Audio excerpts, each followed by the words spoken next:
एक समय की बात है, एक राज्य में एक वृद्ध आदमी अपने 6 बेटों के साथ रहा करता था। वृद्ध आदमी ने बच्चों का पालन पोषण बड़ी मेहनत करके किया था। वो 6 भाई अपने पिता और एक दूसरे से बहुत प्यार करते थे और उनकी शक्ल एक दूसरे से काफी मिलती थी। वो राज्य में नए नए आए थे, इसलिए कोई उनकी जादुई शक्तियों के बारे में जानता नहीं था। पहला बेटा मुकेश 10 मिनट तक समुद्र का पानी अपने मुंह में भरकर रख सकता था। दूसरा बेटा सुकेश अपने पैरों को जितना चाहे उतना लंबा कर सकता था। तीसरा बेटा आकाश जो 1 घंटे तक हवा में रह सकता था। चौथा बेटा आयुष अगर आग में जाए तो उसे आग जला नहीं सकती। 5वां बेटा वायुष अपनी सांसें पूरे 1 दिन तक रोक सकता था और आखिरी 6 नंबर का बेटा काफी तेज गति से भाग सकता था। हर सुबह 5 बजे वो सभी भाई मछली पकड़ने के लिए जाया करते थे। पहला भाई मुकेश समुद्र का सारा पानी अपने मुंह में भर लिया करता था और बाकी के 5 भाई मछलियाँ इकट्ठा करते थे और उन्हें बाजार में बेच आते थे, जिससे वो अपना गुजारा किया करते थे। मैं ऐसा करता हूँ कि समुद्र का पानी अपने मुंह में भर लेता हूँ, तुम सभी जल्दी जल्दी मछलियाँ पकड़ लेना। जी भैया।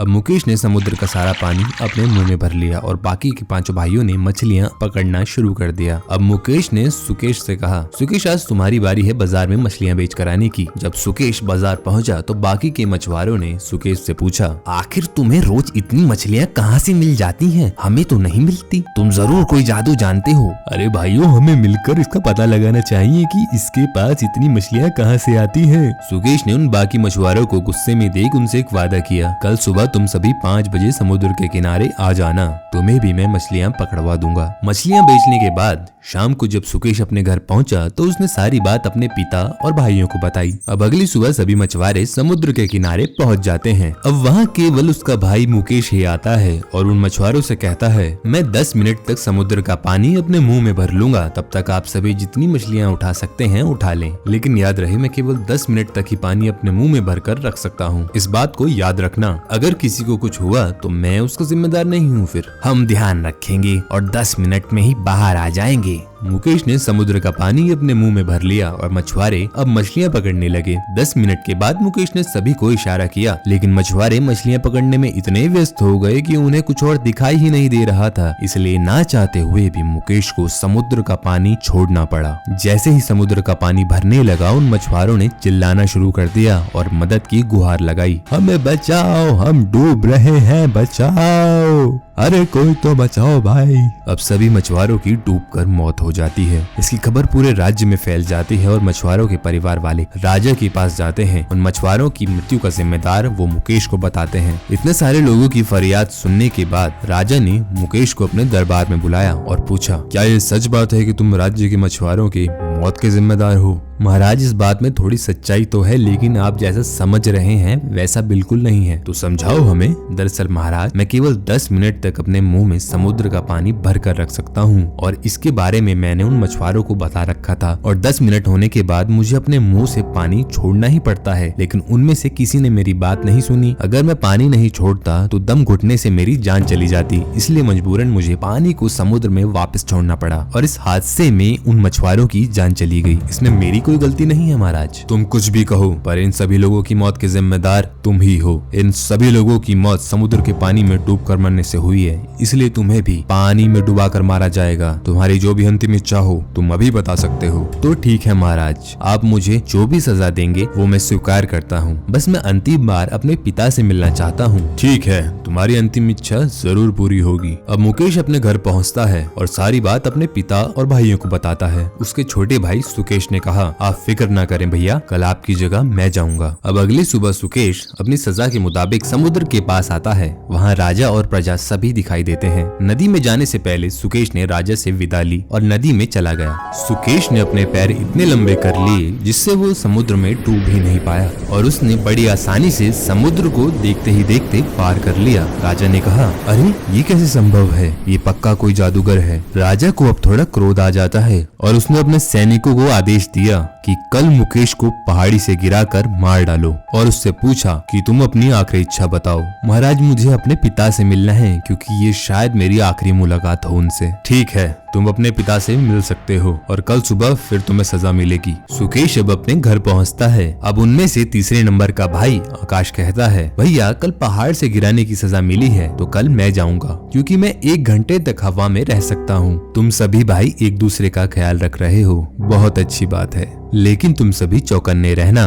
अगर कुछ गड़बड़ हुई तो एक दूसरे को तुरंत बताना। पिताजी आप फिक्र ना करें, हम अपना ध्यान अच्छे से रख सकते हैं। अगले दिन आकाश पहाड़ी पर पहुंचा। राजा, सैनिक और प्रजा वहाँ पहले से ही मौजूद थे। सैनिकों ने आकाश को धक्का देकर पहाड़ी से नीचे गिरा दिया, लेकिन आकाश अपनी जादुई शक्तियों की मदद से हवा में ही उड़ने लगा। ये देख राजा और प्रजा सभी हैरान रह गए। ये आखिर कैसे हो सकता है? आखिर ये कैसा मानव है? ठीक है, अब कल सुबह इसे आग से जलाकर मारा जाएगा। देखते हैं ये आग से कैसे बचता है। मुकेश, तुम अपनी आखिरी इच्छा बताओ। महाराज, मुझे लगता है मैं इस बार आग से बच नहीं पाऊंगा, इसलिए मैं आखिरी बार अपने पिता और भाइयों से मिलकर आना चाहता हूँ। ठीक है, मैं तुम्हें एक रात और अपने घर जाने की अनुमति देता हूँ। प्रजा अब आपस में बात करने लगी कि अब किसी भी बात पर विश्वास करना असंभव है, क्योंकि ये मुकेश लगता है आग से भी बच जाएगा। ये पक्का कोई पहुंचा हुआ जादूगर है। अब अगली सुबह मुकेश की जगह उसका चौथा भाई आयुष आग में बैठ जाता है और कहता है, अरे महाराज, बहुत मजा आ रहा है, मैं तो पूरे दिन आग में बैठ सकता हूँ। और जोर जोर से हंसने लगा। क्या आग में भी मजा आ रहा है? ये इंसान ही है ना? आखिर किस मिट्टी के बने हो तुम? अब मैं तुम्हें ऐसी सजा दूंगा जिससे तुम कुछ भी कर लो, नहीं बच पाओगे। मैं तुम्हें अब धरती के अंदर जिंदा गाड़ दूंगा। अब बताओ तुम्हारी अगर कोई आखिरी इच्छा है तो। महाराज, मैं आखिरी बार अपने परिवार से मिलना चाहता हूँ। इस बार तो मैं बच ही नहीं पाऊंगा, जैसा कि आपने कहा। ठीक है, अनुमति दी, तुम जा सकते हो। 5वें नंबर का भाई वायुष कहता है, कल मैं जाऊंगा, और हाँ, कल हमारा इस राज्य में आखिरी दिन होगा, क्योंकि अब यहाँ रहना सुरक्षित नहीं है। अब अगली सुबह आयुष और सभी लोग मैदान में एकत्रित होते हैं और वहाँ पर एक साधु को बुलाया जाता है। साधु ने पूजा करके मुकेश को कहा, मैं तुम्हारी आत्मा के लिए पूजा कर रहा हूँ, तुम अब अपना शरीर छोड़ सकते हो। अब ये तैयार है, इसे आप ले जा सकते हो। इसके बाद सैनिकों ने गड्ढा खोदा और वायुष को उस गड्ढे में गाड़ दिया। आखिरकार दोषी को उसके किए की सजा मिल गई। अब सभी चलो यहाँ से। अब कुछ देर बाद सभी भाइयों ने आकर वायुष को मिट्टी से बाहर निकाल लिया। उनके पिता सभी भाइयों को देखकर बेहद खुश थे। अब 6 नंबर के भाई ने सभी को एक साथ पकड़ा और तेजी से दौड़कर दूसरे राज्य में चला गया, और वो सभी भाई और उनके पिता खुशी खुशी वहाँ रहने लगे। एक दिन जब अजीत, अरुण और अर्जुन दोपहर का भोजन कर रहे थे तो अचानक एक सिपाही दौड़ता हुआ मुख्य द्वार पर आया। उसने कहा, राजकुमार, राजकुमार, क्या आप लोगों ने खबर सुनी जो पूरे राज्य में फैल रही है? आज भी 2 बच्चे लापता हो गए हैं। क्या? अब किसका बच्चा गायब हो गया? महाराज, मैं आपको क्या बताऊं, आज गोपाल दास जी का बेटा और किशनलाल जी का बेटा लापता हो गए हैं। आप ही बताइए महाराज, इस स्थिति से कैसे निपटा जाए? लेकिन ऐसा कब हुआ, और ऐसी स्थिति में उन्होंने अपने बच्चों को अकेला क्यों छोड़ दिया? वो ऐसा कैसे कर सकते हैं? मुझे नहीं पता राजकुमार। उसके परिवार का रो रो कर बुरा हाल हो रहा है, और गांव वाले भी बहुत परेशान हैं, क्योंकि ये तीसरी बार हुआ है। पिछले 2 हफ्तों में बहुत कुछ घटा है। आज सभी राज्य के वासी दरबार में महाराज से मदद की गुहार लगाने आएंगे। ऐसा कहकर वो सिपाही वहां से चला जाता है।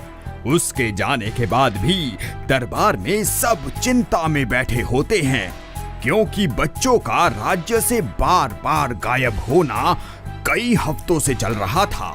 मुझे समझ नहीं आ रहा कि ये बच्चे गायब कहाँ हो रहे हैं। आखिर ये चक्कर क्या है? कोई जानवर है जो बच्चों को खा जाता है, या कोई बच्चों को मार देता है? भला बच्चों को मारकर किसी को क्या मिलेगा? मुझे लगता है कि ये पक्का किसी जानवर का काम है। जो भी है ये, हमें इसका पता लगाना ही होगा। आज सब मिल रहे हैं ना, तब देखते हैं कि बाकी राज्य की प्रजा क्या कहती है इस बारे में। ऐसा कहकर सभी अपने काम पर लौट जाते हैं, लेकिन सभी के दिमाग में यही चल रहा था कि ये मामला है तो है क्या? कोई ऐसा दुश्मन आ गया है गांव का जो अपनी दुश्मनी बच्चों से निकाल रहा है।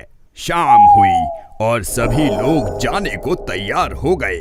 जब वो दरबार में पहुंचे तब उन्होंने दोनों बच्चों की मां को रोते हुए देखा।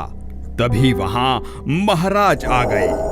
देखिए, जैसा कि आप सब जानते ही होंगे कि हम यहाँ क्यों आए हैं।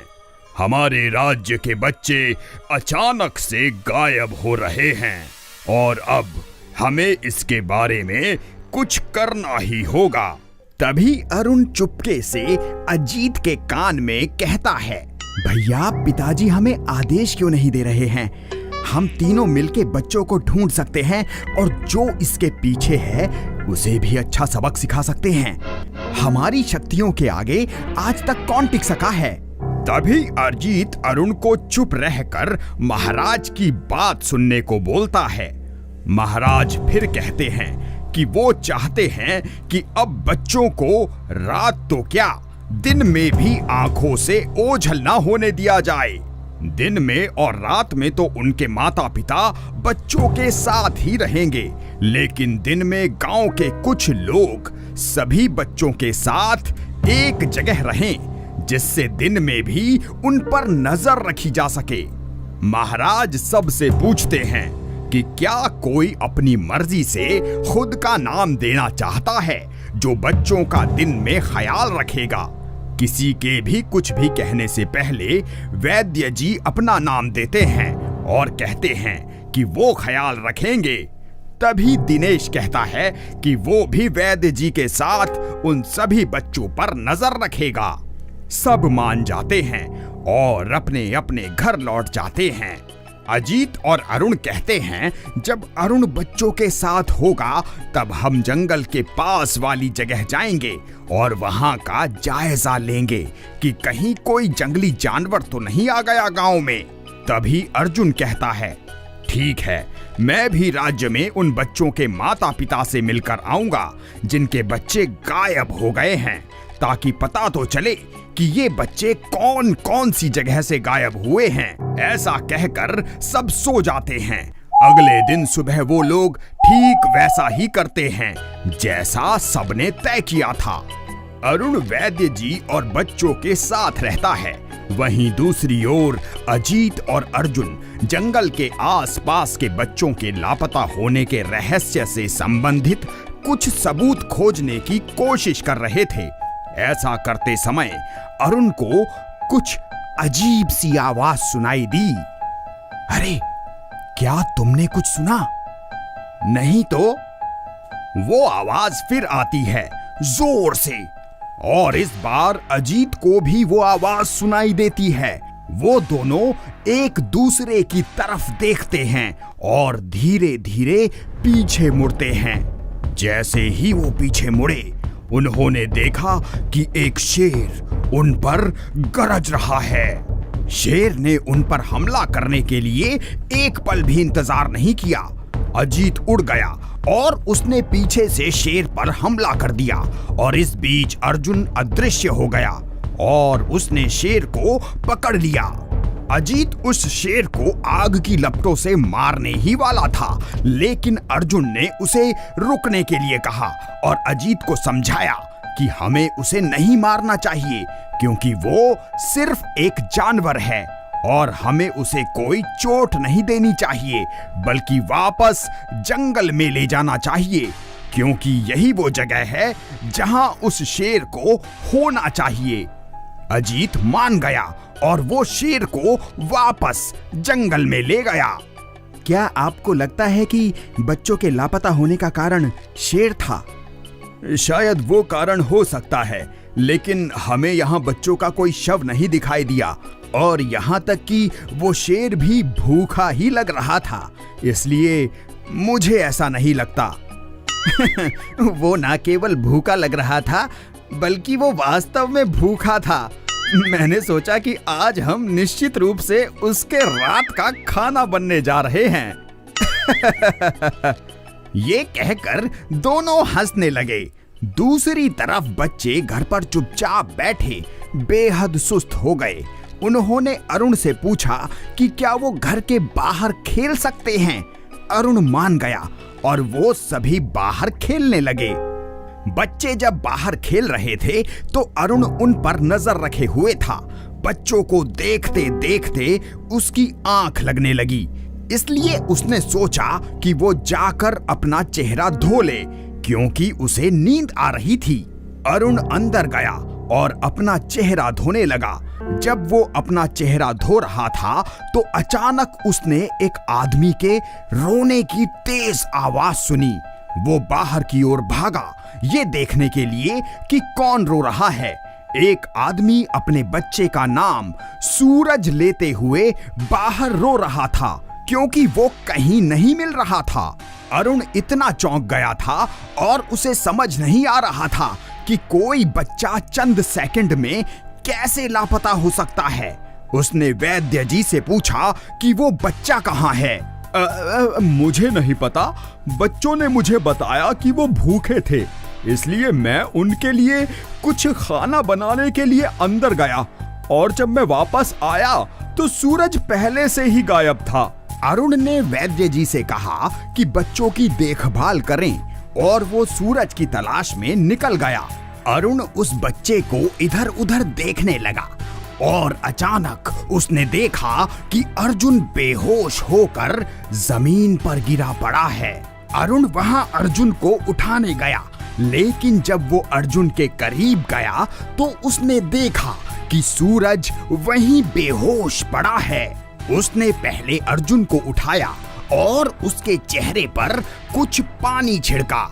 अर्जुन ने धीरे से अपनी आंखें खोली और अपनी आंखें खोलकर वो जोर जोर से रोने लगा और कहा, सूरज मर गया, उन्होंने सूरज को मार डाला। सूरज को किसने मारा और क्यों? ये सभी लोग कौन थे जो बच्चों को बेरहमी से मार रहे थे? इसके पीछे की सच्चाई को जानने के लिए देखें अगला एपिसोड।